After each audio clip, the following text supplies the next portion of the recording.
Pasito, pasito, suave, suavecito.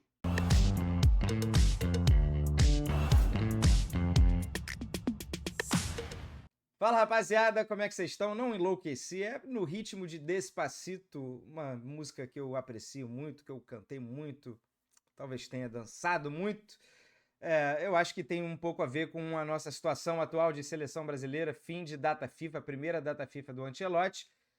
E a sensação é sim de que aos pouquinhos, né, ou ao pouquinho, já que foi a primeira data FIFA, a gente deu um passo importante na construção de um time, na construção de uma sensação de segurança que a gente não tinha, né, simplesmente no ciclo inteiro até agora. Então, há um ano da Copa do Mundo exatamente, tivemos uma pequena amostra, vai, do que a gente pode conseguir fazer. O caminho ainda é longo, não tem ninguém aqui abraçando o oba-oba, né, uma empolgação frenética, mas é importante a gente pontuar o que aconteceu de bom e também de ruim nessa data FIFA, na estreia de Carlo Ancelotti como técnico da seleção brasileira.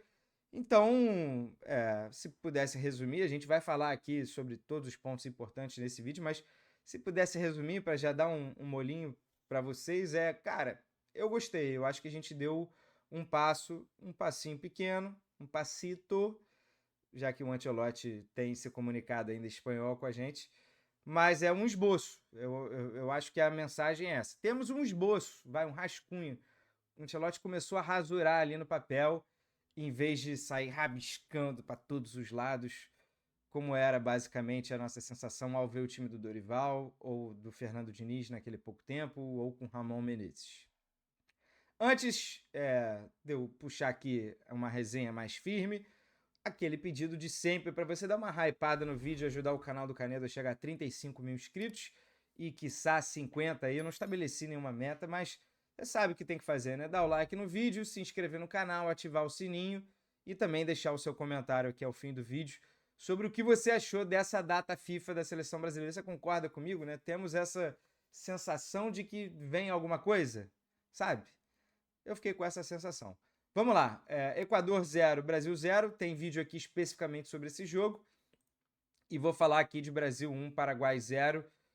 Uma vitória sobre um time que estava há 9 jogos invicto e que nesse período o Paraguai já havia vencido a Argentina, então não é baba, não é tipo o Chile da próxima rodada que a gente vai enfrentar já sem chance de classificação.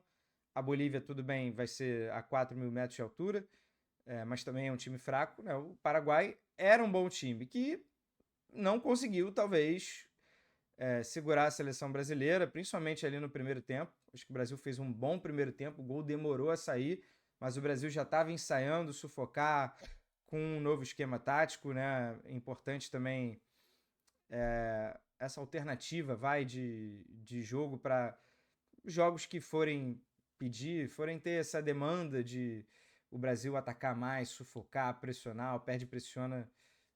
Foi legal, sabe? Citei na live do Thiago. Brasil e Argentina também, a gente jogou no 4-2-4, mas ali a gente parecia barata tonta. A gente foi completamente dominado.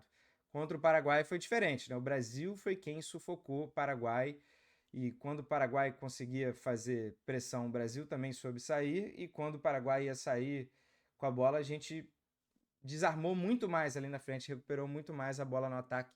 Isso, inclusive, comprovado pela estatística. Mas a principal mudança nessa data FIFA talvez tenha sido de mentalidade, de alma. Eu acho que o Brasil começou a construir a sua cara de time e, poxa, né? A gente já esperava, né? O famoso, poxa, é o mínimo que eu espero, é um Brasil correndo, com raça. E, bom, podemos carimbar aqui, a gente viu isso, né? E viu esse espírito em muitos jogadores dentro de campo. Foi um time muito intenso, um time disciplinado taticamente, sem correr por correr, mas um time assim batalhando, duelando, personificado talvez na figura do Casemiro, que estava de volta, então não foi também só uma coincidência.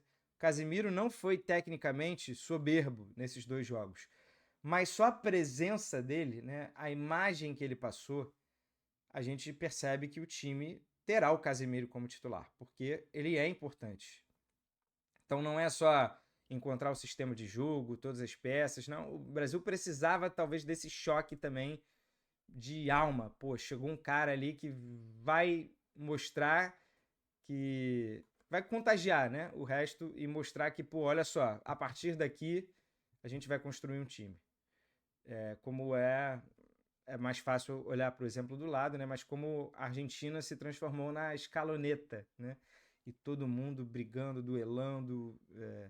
O espírito, né, que a Argentina construiu foi fundamental para que eles ganhassem a última Copa. E isso também foi construído um pouco, ou consolidado um pouco antes da Copa América de 2021, que foi ali 1 ano e meio antes da Copa. Então temos tempo para isso. E acho que tivemos uma amostra disso. E através da figura do Casemiro. Contra o Paraguai, sem a bola, defendendo num 4-4-2, com a bola, liberdade para o Wanderson, para o Rafinha, né? A gente atacou com muita gente, diferentemente do jogo contra o Equador, né? Que foi um jogo mais para segurar. O Brasil deu só 3 finalizações contra o Equador, contra o Paraguai já foram 11, né? E pelo menos mais uma chance de ouro que o Brasil poderia ter feito um segundo gol. Acho que teria sido um placar mais fiel ao que foi o jogo. Destacar a saída de bola do Brasil com o Alex e o Marquinhos. O Alex, o zagueiro, né? Ex-Alexandro, o Alexandro Ribeiro. Vamos chamar só de Alex, né? O Alex e o Marquinhos conseguiram lidar ali com a saída de bola. Teve ajuda em alguns momentos do Alexandro, ajuda do Casemiro. O Brasil saiu bem. E a atuação do Bruno Guimarães, a melhor atuação do Bruno Guimarães com a camisa da seleção brasileira. Acho que ele mesmo vai concordar que estava devendo nesse sentido. Por mais que pudesse ter todas as dificuldades de nenhum técnico se firmou, eu jogo num estilo mais direto no Newcastle, lá eu sou um camisa 8, às vezes fui utilizado como 5. Enfim, o Bruno Guimarães teve ao lado do Casemiro a sua melhor atuação pela seleção brasileira. Foi muito bem. Acho que o Wanderson, né, para falar de outra figura positiva, o Wanderson foi muito bem defensivamente contra o Equador e contra o Paraguai com mais liberdade, não teve uma atuação magnífica. Mas o nível das laterais está tão baixo que eu acho que ele virou titular. Ele pode vir a perder essa posição no futuro, mas eu acho que o Wanderson sai dessa data FIFA e a gente falando, cara, o Wanderson hoje é titular. Diferentemente do Alexandro na esquerda, que fez um jogo piorzinho contra o Equador, contra o Paraguai, e a gente fica naquela, né? Talvez valha testar mais nomes na esquerda do que na direita. Talvez na direita valha a pena insistir com o Wanderson nesse momento. Acho que a gente fica com essa impressão. Martinelli jogou muito bem, conseguindo criar chances através de dribles lá na ponta esquerda. Acho que o Martinelli é um importante jogador de grupo para a seleção brasileira. Eu sou torcedor do Arsenal, eu assisto muitos jogos do Martinelli e tenho um pouquinho de pé atrás. Eu acho que o Arsenal já deveria ter procurado um ponta melhor para time titular, para o nível de exigência lá no alto, que é a primeira prateleira do futebol europeu. Mas eu super reconheço o Martinelli como um jogador importante para se ter no elenco. E, pô, corre muito, muito batalhador, né? Faz a pressão bem e é veloz, tem os seus dribles, né? Então é um jogador que também agrega no ataque, a abrir defesa, por exemplo. Então, o Brasil construiu algumas chances ali através de dribles do Martinelli. Matheus Cunha, que diferença para o Richarlison, no sentido de ser um atleta que consegue gerar jogo. O Richarlison reconheceu na zona mista que ele precisa treinar que nem um condenado, foi a expressão que ele usou no Tottenham, para poder jogar no Tottenham, para poder ser titular no Tottenham e aí voltar à seleção brasileira. Essa convocação a gente entende porque o Ancelotti já conhecia o Richarlison, então foi uma opção mais segura para contar com o cara. Mas ficou provado assim, que o Richarlison hoje não merece ser convocado para a seleção brasileira. Então, a presença do Matheus Cunha nesse jogo contra o Paraguai foi de uma enorme diferença, porque o Matheus, além de ser um cara que sabe jogar muito bem fora da área, gerou muito mais jogo. Se fosse o Richarlison, e o Richarlison até entrou ali, teve alguns minutos, eu acho que o Brasil ontem teria passado fome em muitos ataques. E o Matheus Cunha conseguiu gerar esse jogo. E, claro, mérito também dele e do Vini no gol, né? O Matheus acreditou até o fim, também nessa vibe de pressionar, já roubou a bola tocando para trás, e o Vini, que teve uma super liberdade, Se o Vini estivesse preso à ponta esquerda, né, fosse um 4-3-3, talvez não tivesse ninguém ali naquela área, naquela pequena área, né, para aproveitar o espaço, e o Vini foi muito bem, né, tendo essa leitura e uma presença de área. Né? Se não for com camisa 9, porque o Matheus também não jogou de camisa 9, o Ancelotti até explicou isso, se não for né, nessa figura de um centroavante, que a gente tenha pelo menos mais gente invadindo a área, né? Pisando na área para fazer gol. E a gente vai exigir isso quando o Brasil jogar com um 4-3-3 também dos meio-campistas, né? Que se apresentem. Ainda mais num jogo em que o Brasil vai ter mais a bola, vai atacar mais. Já falei do Casemiro, né? Que o Casemiro não teve uma atuação de refinamento técnico maravilhosa. As duas, ele errou alguns passes até, mas só a presença dele, né? Segurança defensiva, e faz o Brasil se aproximar de um time. Então, também tem vídeo aqui nesse canal falando que ele não foi um injustiçado. Ele não foi totalmente um injustiçado. Quando o Casemiro ficou fora da seleção, ficou por merecimento, porque ele também não estava jogando bem no time dele. Desde fevereiro, ele arrancou, né, no Manchester United, mereceu a convocação, mereceu a titularidade e confirmou, né? Tem que estar no time. Né? Não é que ele seja um super injustiçado, mas vamos reconhecer aqui que a seleção é outra. E isso passa com certeza pelo Casemiro, pelo Alex na zaga, espero que por um Bruno Guimarães que vá decolar, por uma melhora ali do Wanderson, o Matheus Cunha no segundo jogo. O Rafinha e o Vini, que são as nossas figuras centrais, os maiores talentos, eles não tiveram atuações ainda redondas, né? Atuações maravilhosas. O Vini decidiu o jogo com o gol dele, 7º gol dele apenas em 41 jogos. Esses números precisam melhorar. Mas, né, o Vini outro dia fez gol na Colômbia, então fez gol agora, né? Se o Vini engrenar e tiver uma média melhor, quem ganha é a seleção brasileira.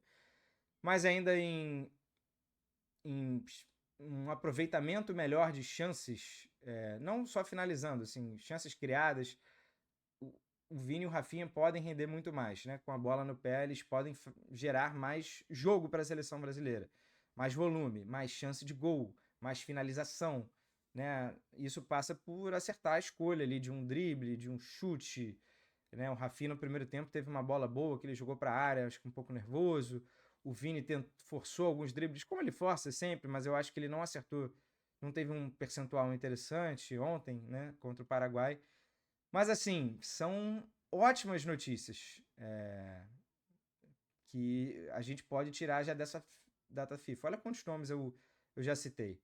É claro, tivemos uma queda de ritmo no segundo tempo, fica aí talvez o alerta.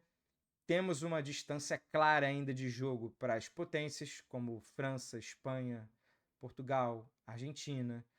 Tem a discussão de talento, mas percebam que essa discussão sobre diferença de talento vai diminuir ao passar do tempo em que a gente for se aproximando de time. Quando o Brasil chegar, né, e a gente falar, temos um time, o Brasil hoje tem um time de futebol, a gente vai perceber que a discussão hoje, até vazia, sobre nossa, o Brasil não consegue mais formar nenhum jogador, o Brasil tá horrível, o Brasil bom era da década de 2090, agora não tem ninguém que preste e tal.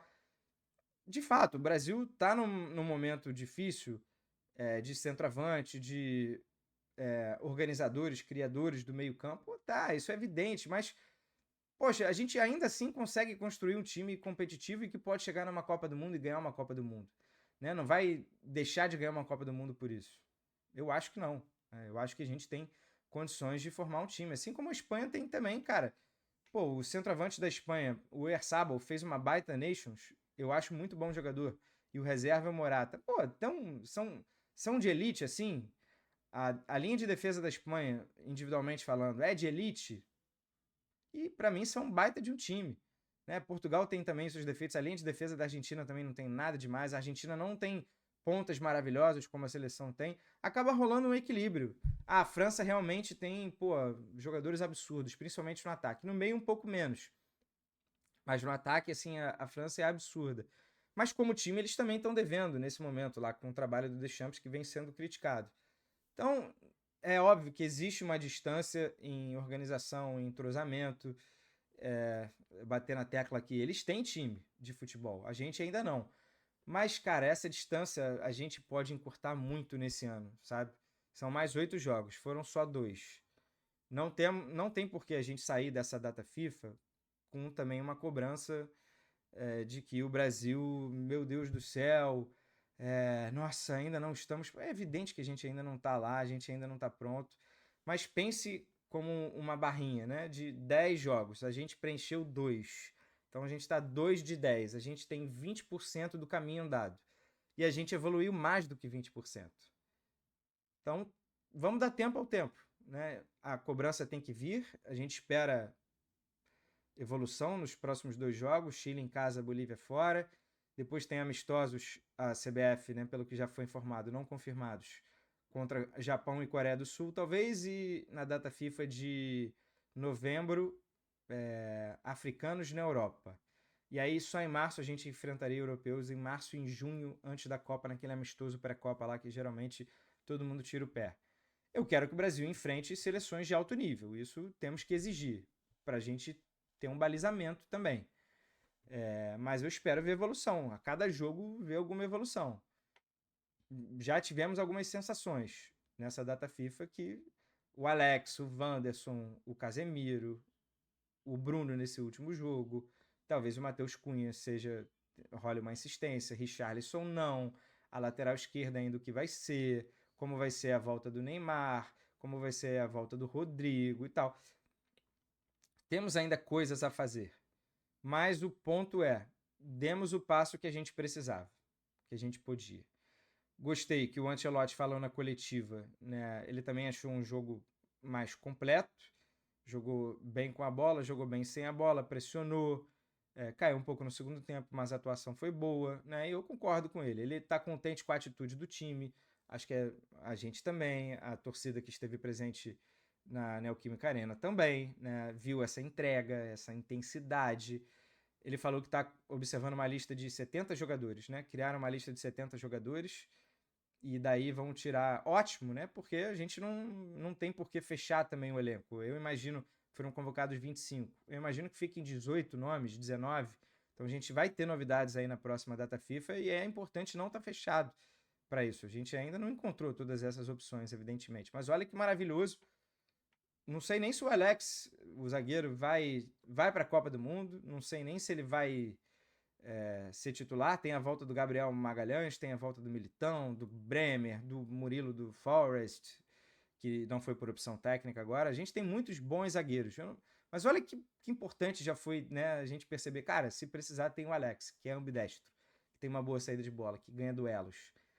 Poxa, né, uma notícia que a gente não esperava, né, e um cara que estava no Lille praticamente não fez passagem no futebol brasileiro, e é isso, de repente a gente vai descobrir novos nomes, né, e temos uma temporada inteira de futebol europeu e mais esse fim de temporada agora do futebol brasileiro para de repente consolidar e outros nomes não serem mais considerados, tudo bem, acho ótimo que a cabeça esteja aberta nesse sentido.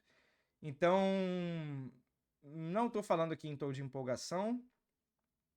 Veio a classificação na Copa, acho até irrelevante por conta da mudança de regulamento.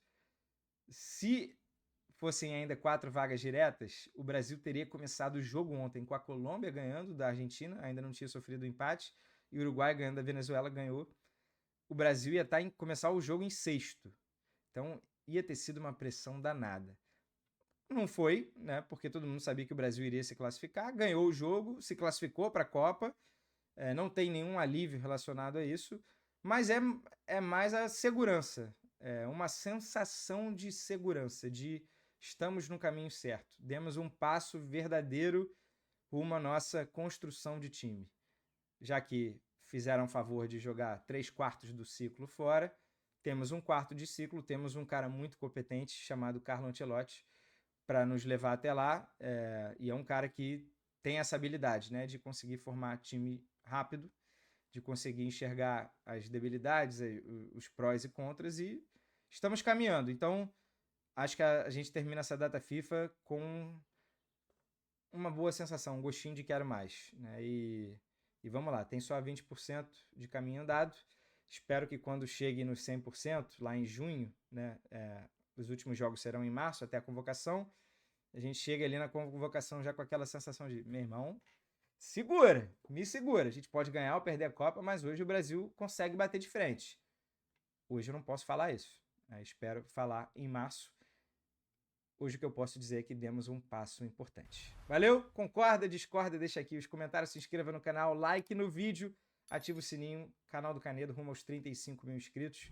Tamo junto, hein? Muitos vídeos ainda vindo aí, viagem para o Mundial no sábado, mas até lá vamos produzir mais conteúdos e lá a gente tenta dar um jeito também de como vai ser a cobertura, vai ser corrida, mas a gente vai trocando essa ideia aqui, conversando. Tamo junto, hein? Valeu, aquele abraço, tchau, tchau.